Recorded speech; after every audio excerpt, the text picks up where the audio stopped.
Hello everyone.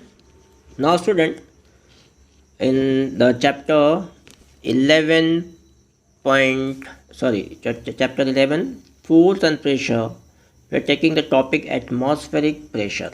ठीक है, आज ये बहुत ही important topic है student. Please concentrate because we are going to learn a lot of things today. Okay, let us see. Now what is this atmospheric pressure? Now you know that atmosphere all around the earth there is an atmosphere. So you know that there is an air all around us and this envelope of the air is known as the atmosphere. इसी को हम क्या बोलेंगे? Atmosphere बोलेंगे. You are learning from the 6th standard. The atmospheric air extend up to the many kilometers. ये भी आपको पता है कितने किलोमीटर्स में ये एक्सटेंड है? Like about 1000 kilometers. Okay. Now, above the surface of the earth, the pressure exerted by the air is known as the atmospheric pressure. And अब अर्थ भी प्रेशर एक्सर्ट कर रही है तो वो कितना, उसे हम क्या बोलेंगे? Atmospheric pressure. So we know that pressure is force per unit area. ठीक है ना, ये भी हमने पढ़ चुके हैं. Pressure is force per unit area. Now, if we imagine a unit area, अगर एक यूनिट एरिया, कोई भी यूनिट हम ले सकते हैं, 1 फीट ले सकते हैं, 2 फीट ले सकते हैं, जो भी लेना इमेजिन करेंगे हम. A very long cylinder standing on it filled with air, then the force of gravity on the air in this cylinder is atmospheric pressure. Figure number 11.17. देखिए, इस प्रकार के सिलेंडर अगर हमने लेते हैं तो उसका हमने कितना लिया? पर यूनिट एरिया, यानी कि इसका हमने यूनिट ले लिया यहाँ पे 1/1 कितना ले लिया? 1 square feet into 1 square feet. इतना अगर मान के ले लिया, ठीक है, इतना हम मान के ले लेते हैं. 1 square feet into 1 square feet, इतना अगर हम मान के ले लेते हैं तो अब उसका स्क्वायर फुट कितना होगा? द एटमॉस्फेरिक प्रेशर इज, यानी कि 1 स्क्वायर फीट. उसका 1 ही होता तो टोटल कितना हो जाएगा? 1 स्क्वायर फीट. ठीक है, समझ में आ गया? इतना हम मान सकते हैं कि इतना एक सिलेंडर का ये पूरा है ना एटमॉस्फेयर का, सिर्फ इतना सा भाग हम ले रहे हैं. कितना सा ले रहे हैं? सिर्फ इतना सा भाग ले रहे हैं. 1 square feet into the 1 square feet. तो उतना जितना भी होगा उसके अंदर हम आगे पढ़ने वाले हैं कि कितना उसका वजन हो सकता है. ठीक है, तो अभी इतना समझ लो. बट हाउ लार्ज और the small is the atmospheric pressure. आप इसको कैसे कर पाओगे कि कितना लार्ज है कितना है? क्योंकि अगर हम ये अर्थ की बात करते हैं तो suppose this is I am drawing the earth. ठीक है, एंड ये इसका एटमॉस्फेयर और इतना बड़ा हो सकता है. तो ये यहाँ से यहाँ तक कितना, ये जो लेंथ है ये कितनी मैंने बताया था अभी, ये 1000 किलोमीटर, अराउंड 1000 किलोमीटर है ना. लेकिन ये इतना होने के बाद में हमारे ऊपर में भी हम अर्थ के ऊपर खड़े हैं. ठीक है, we are standing on the earth, surface of the earth, and the pressure of the atmospheric is also on our head. वो हम अभी आपको समझ में आएगा कि कैसे होता है. Let us get an idea about is magnitude. तो अभी हम उसके मैग्नीट्यूड के बारे में पढ़ेंगे. ठीक है, चलो देखते हैं. Activity number 11.11. ठीक है, अब इसके अंदर में बहुत ध्यान से सुनना है. ये take a good quality rubber sucker. आपने एक देखा होगा जो रबर सकर होता है ना, जिसमें आपका बेसिन वगैरह साफ़ करते हैं, है ना. जब बहुत भर जाता है तो सकर से उसको पुश करते हैं. तो that rubber sucker you have to take. It looks like a small rubber cup. ठीक है, फिगर नंबर 11.18 यहाँ पे देख लीजिए. इस प्रकार के रबर सकर होते हैं. और एक जैसा मैंने आपको बताया कि एक इस प्रकार से भी होते हैं. जब आपने देखे होंगे तो बेसिन का ड्रेनेज वगैरह जब ब्लॉक हो जाता है तो इस प्रकार से उसको साफ़ करने का ये होता है. तो इसके अंदर में स्पेस रहती है. इस प्रकार ये इसका हैंडल हो गया. ठीक है, दिस इज द हैंडल, और ये सकर हो गया. ठीक है, समझ में आ गया? इस प्रकार से सकर रहता है. Now press it hard on a smooth plane surface. What does it sticks to the surface? क्या वो स्टिक हो जाएगा? यस, वो स्टिक हो जाएगा। Now try to pull off it, can you do it? लेकिन वो इसको जब भी हम ये करेंगे तो यहाँ क्या हो जाएगा, ये स्टिक तो हो जाएगा सरफेस में, फिर उसको जल्दी खींचना चाहेंगे तो वो बहुत ताकत लगेगी उसको खींचने के लिए। आपने कभी कभी देखा होगा इस प्रकार के ये सकस जो दिख रहे हैं यहाँ पे, या दो सकस दिखाया गया है, ये दोनों सकस में एक ही स्थिति होती है कि अगर ये ज़्यादा, जितना बड़ा सरफेस एरिया रहेगा उतना ज़्यादा यहाँ पे क्या हो जाएगा, यहाँ पे एटमॉस्फेरिक प्रेशर एक्ट होगा, ठीक है, इसके ऊपर, और वो आप उसको आसानी से निकाल नहीं पाएंगे, है ना। इसके ऊपर में क्या हो रहा है, एटमॉस्फेरिक प्रेशर, जैसे आपने किसी ऑब्जेक्ट पे उसको प्रेस किया तो अंदर की हवा, यानी इसके अंदर की हवा, इसके अंदर की मतलब ये वाला, इसके अंदर की या इसके अंदर की हवा बाहर निकल जाएगी। कहाँ निकल जाएगी? इसकी बाहर निकल जाएगी, द एयर, और उसके ऊपर जैसे ही बाहर निकालेगा तो इसके ऊपर क्या हो जाएगा, एटमॉस्फेरिक प्रेशर एक्ट हो जाएगा, ठीक है। समझ में आया क्या ये बात? वही हमको देखने का है। So we we are not try to pull off it, ये पुल नहीं होगा। चलो ना देखते हैं अभी, when you press the sucker most of the air between its cup and surface escapes out, यानी क्या हो जाता है, अंदर की जो पूरी हवा रहती है एस्केप्स आउट हो जाती है, ठीक है, escapes out. Then the sucker sticks to the surface, जो भी सरफेस में आपने उसको किया तो वो स्टिक हो जाता है, because the pressure of the atmosphere acts on it. अभी मैंने समझाया आपको, प्रेशर ऑफ द एटमॉस्फेयर, यानी इसके ऊपर में क्या हो जाएगा, आपका प्रेशर एटमॉस्फेयर एक्ट हो जाएगा और अंदर की हवा बाहर निकल जाएगी। अब इसके अंदर में क्या हो जाएगा, अंदर ऊपर में एटमॉस्फेयर प्रेशर एक्ट होगा, ठीक है।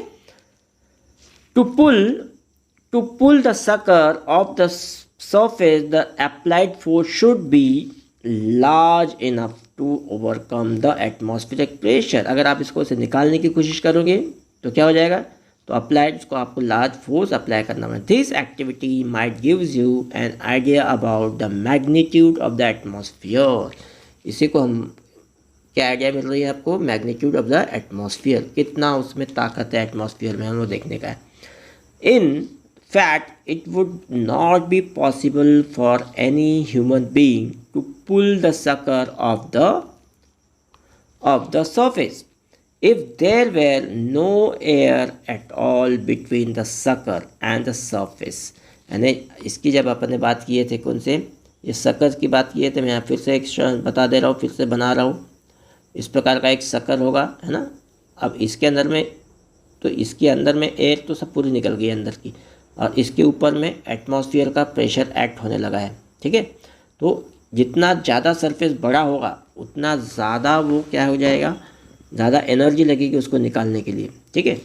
आगे से बात समझ में, does it give you an idea how large the atmospheric pressure is. तो अब उसके लिए थोड़ा एक पढ़ लेते हैं हम। इफ़ बूझो कहता है, if the area of my head, है ना, इसके हेड की एरिया के अगर हम देखते हैं, उसका एरिया कितना है हेड का, 15 सेंटीमीटर इंटू 15 सेंटीमीटर मान लेते हैं। कितना मान लेते हैं यहाँ पे, एक फॉर एग्जांपल इमेजिन किया 15 सेंटीमीटर इंटू सेंटीमीटर, यानी ये बूझो का हेड का माप है। How much force air will be exert on my head, यानी इसके हेड में कितना फोर्स एग्जर्ट हो रहा है, ठीक है। ये जो हमने इतना सरफेस ले लिया उसका, तो कितना हो रहा है, तो देख लेते हैं।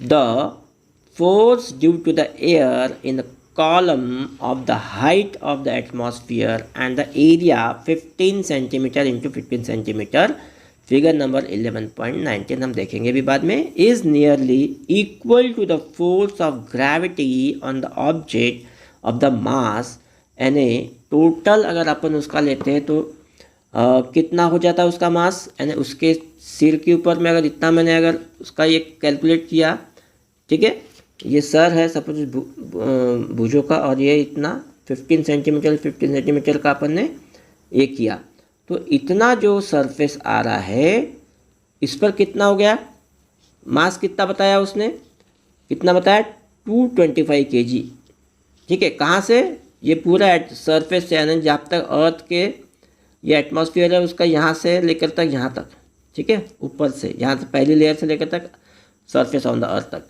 उसका मास कितना हो गया, 250 225 kg। यानी इसको अगर इसको कन्वर्ट करेंगे न्यूटन में, फोर्स को है ना, फोर्स को ये मास में है तो फोर्स में कन्वर्ट करेंगे तो क्या हो जाएगा, 2250 न्यूटन हो जाएगा। ये याद में रखने का है। 225 is equal to the 2250 newton, 2250 newton. ठीक है, ये आपको याद रखना है। ठीक है, the reason we are not crushed, अगर इतना भारी वजन अगर एयर का है अपना सिर के ऊपर, तो why the reason we are not crushed under this force, क्यों हमारा सर फूट क्यों नहीं जाता भाई, इतना बड़ा फोर्स अगर हमारे सिर पे आ जाएगा तो क्यों नहीं। तो अब gravity is that the pressure, क्यों होता है इसके, क्यों नहीं होता है, अब हमारा सिर क्रश क्यों नहीं होता है, is that the pressure inside our body is also equal to the atmospheric pressure। यानी जो फोर्स हमारे अंदर में है, यानी कि जितना प्रेशर हमारे एटमॉस्फेयर में 225 kg का, उतना ही kg का फोर्स हमारे अंदर भी है। आगे बात समझ में, inside our body is also equal to the atmospheric pressure of the and balances the pressure from the outside, और इसलिए वो इक्वल हो जाता है। ठीक है, तो हम यहाँ पे समझ लेते हैं। सपोज ये हो जाता है आपका, यहाँ पे हम दे देते हैं 2250 न्यूटन, ये हो गया एटमॉस्फेरिक प्रेशर।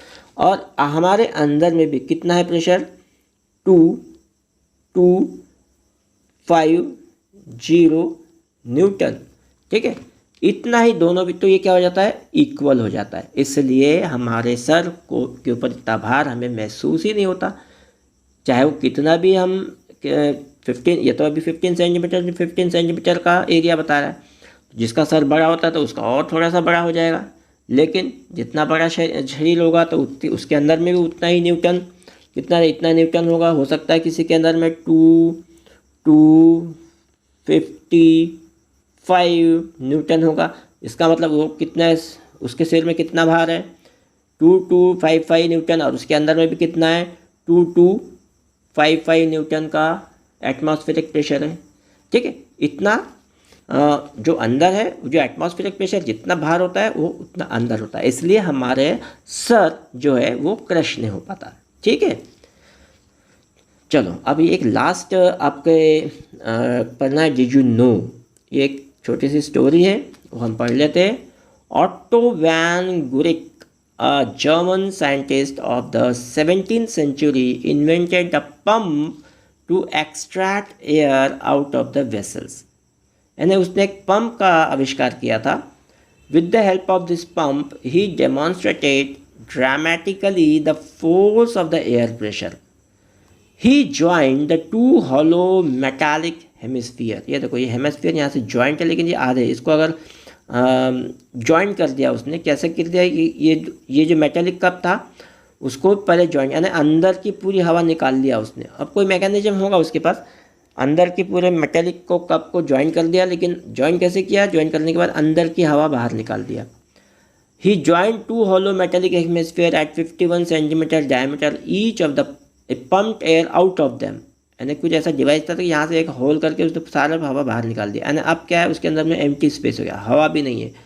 अब जैसे भी हवा बाहर निकाल दिया तो क्या हो जाएगा, देन द एम्प्लॉयड 8 आवर, अब उसको चिपक गए ये दोनों, जब उसके अंदर की पूरी हवा निकल गई तो दोनों हेमिस्फीयर, ये दोनों हेमिस्फीयर, ये एक हेमिस्फीयर और ये एक हेमिस्फीयर चिपक गए दोनों एक। ठीक है, अब क्या किया उसने, what he has done, then employed 8 horses on each hemisphere, यहाँ पे 8 हॉर्सेस और यहाँ पे 8 हॉर्सेस, उसको बांध के उसको पुल करने लगा है। यानी कि ये वाले हॉर्स कहाँ जा रहे हैं, इस तरफ जा रहे हैं, और ये वाले हॉर्स इस तरफ जा रहे हैं, और उसको पुल करने लगा है कि अब इसको ये दोनों हेमिस्फीयर पुल हो जाना चाहिए, निकल जाना चाहिए, लेकिन ऐसा नहीं हुआ।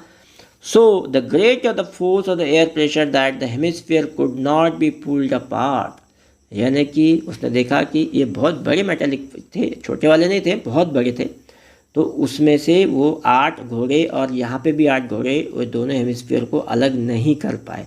क्यों नहीं अलग कर पाए, बिकॉज उनके ऊपर क्या था, एटमॉस्फेरिक प्रेशर था। क्या था, यहाँ पे एटमॉस्फेरिक प्रेशर आप उस पर लॉन्च हो गया था बहुत ग्रेटर अमाउंट में, और इसलिए वो घोड़े भी उसको निकाल नहीं पा रहे थे। ठीक है। तो student, we have completed this chapter now, understood. ये हमारा समझ में आएगा। जिसका जो भी डाउट होगा आप तुरंत आज मुझे पूछ लेंगे। जो भी डाउट होगा, नहीं समझा तो मुझे पूछ लेंगे, ठीक है। तो अभी सेशन को एंड करते हैं। Thank you.